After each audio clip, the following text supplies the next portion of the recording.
ስሜ ረዳት ኮሚሽነር ካሳ ጨቡ ይባላለሁ።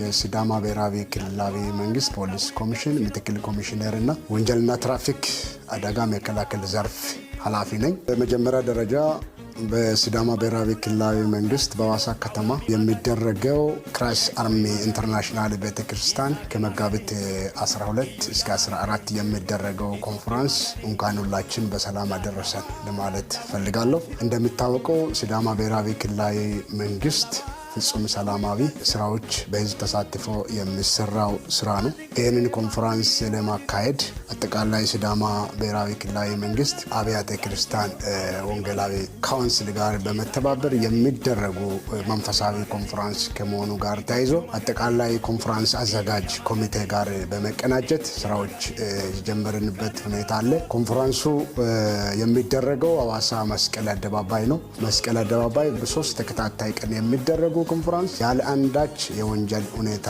በሌለበት አንድም የትራፊክ አደጋ በማይከሰት መልኩ ስራዎች ለመስራት ከዚህ በቀደም በሚሰራው ልክ አጠቃላይ የሰራዊቱ ኦሪየንቴሽን ለመስጠት እኛም ዝግጁነት ጨርሰናል። እዛ የሚደረግበት ቦታ ላይ የመደበኛ ፖሊስ የአድማ ብተና ፖሊስ ስምሪት ይሰጣል። ከዚህ አልፎ አጠቃላይ ታዳሚ የሚመጣበት ሁኔታ በብዛት ስላለ የመኪናዎች የተሽከርካሪ ፓርኪንግ ጭምር አዘጋጅተናል። ፓርኪንግ አካባቢ የሚሰሩ ትራፊክ ፖሊሶች ከወጣት የተደራጁ አንጸባራቂ ለብሶ ማንነታችን በሚገልጽ መልኩ ችግር በማይኖር ሁኔታ ስራዎች የሚሰራበት ሁኔታ አለ። እዛ አካባቢ ኮንፈረንስ የሚደረግበት መስቀል አደባባይ ከመሆኑ ጋር ተያይዞ መንገድ እንዳስፈላጊነቱ የሚዘጋበት ሁኔታ ይኖራል። ምክንያቱም ለእግረኛ መጨናነቅ በሚኖርበት ጊዜ ትራፊክ በየቦታ ስለተመደበ ሁኔታን እያየ መንገዱን እየዘጋ የተሽከርካሪ ፓርኪንግ እያስቆመ እግረኛው በማይጨናነቅ መልኩ አደጋ በማይከሰት መልኩ ትራፊክ ቆሞ የመስራት ተግባሩ ላይ ኦሪየንት የተደረገበት ሁኔታ ነበረ። አጠቃላይ እንግዶች ሲመጡ እንኳን ደህና የመጣችሁ የሚባል ፕሮግራም ይኖራል። በየአቅጣጫው ትላልቅ መንፈሳዊ ሰዎች ይመጣሉ። ትላልቅ የመንግስት ባለስልጣናቶች ይታደማሉ።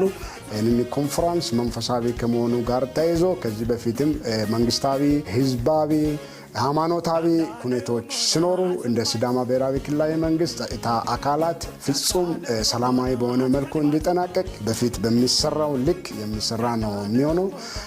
ምንም አይነት ስጋት የለም። እንደ ሲዳማ እንደ ሐዋሳ ሰላማዊ ነው። አልጋ ቤቶች ከማህበረሰቡ ጋር በደንብ ውይይት እናደርጋለን። የንግዱ ተቋማትም በዚህ ፕሮግራም ታዳሚ ከመሆናቸው ጋር ተያይዞ ከዚህ በፊት የሚደረገው እንግዳ ዌልካም ብሎ አቀባበል ስርዓቱ በዚህ ሁኔታ እንዲሆን በጋራ እንሰራለን።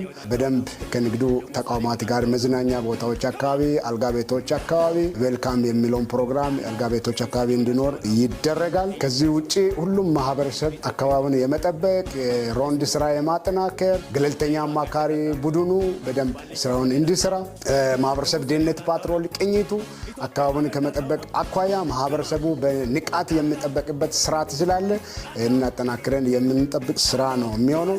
ከዚህ ባሻገር የተኛውንም ወንጀልና ትራፊክ አደጋ በማይከሰት ሁኔታ ሐዋሳ ከተማ ላይ የሲሲቲቪ ካሜራ አጠቃቀማችን ኮንፈረንስ አካባቢ ውስጥም ደግሞ ስምርት ሳያስፈልግ አንድ ማይክል ላይ ሆነን ሲሲቲቪ ካሜራ ብቻ በማየት የሚፈጸሙ ክስተቶችም ጭምር የመቆጣጠር ስልቱ እንደ ክልላችን ጥሩ ከመሆኑ ጋር ተያይዞ እሱም እንደ ምቹ ሁኔታ ስላለ ሲሲቲቪ ካሜራም ቁጥጥር ስርዓቱም 24 ሰዓት የሚሰሩ ኦፕሬተሮች በቦታ ላይ ሆነው የሚሰሩበት ሁኔታ ይኖራል።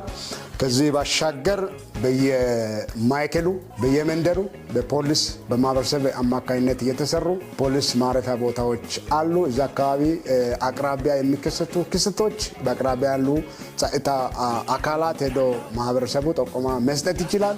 ከዚህ ባሻገር ደግሞ የሲዳማ ብሔራዊ ክልላዊ መንግስት የትራፊክ አደጋና አዳዲስ ነገሮች ሲኖሩ ጸጉረ ልውጦች ሲያጋጥሙ ነፃ የጥሪ መስመር በመጠቀም 8295 ኮማንድ ፖስት 24 ሰዓት ጠቆማ መረጃ መስጠት የሚቻልበት ደረጃ መሆኑን ለመግለጽ ነው። በአጠቃላይ ግን ከመጋቢት 12 እስከ 14 የሚደረጉ ኮንፈረንስ ክራይስት አርም ኢንተርናሽናል ቤተክርስቲያን በነቢይ እዩ አማካይነት የሚደረገው የክልላችን የወንጌላዊት ቤተክርስቲያናት ሁሉም የተወጣጡ ካውንስል አስተባባሪዎች ከኛ ጋር በጋራ ስለምንሰራው ኮሚቴ ጋርም ተቀናጅተን የምንሰራ ስለሆነ አጠቃላይ ስራዎቻችን ያለ ጸጥታ ያለ ትራፊክ አደጋ ለመጨረስ እኛም ዝግጅቱን ጨርሰናል። ምንም አይነት ስጋት የለም። የሚመጡ እንግዶች በሰላም መጥተው በሰላም የሚወዱበት ሁኔታ ስላለ በድጋሚ ደግሞ እንኳን ያደረሰን በጋራ እንወጣለን። ፈጣሪ ይባርካችሁ።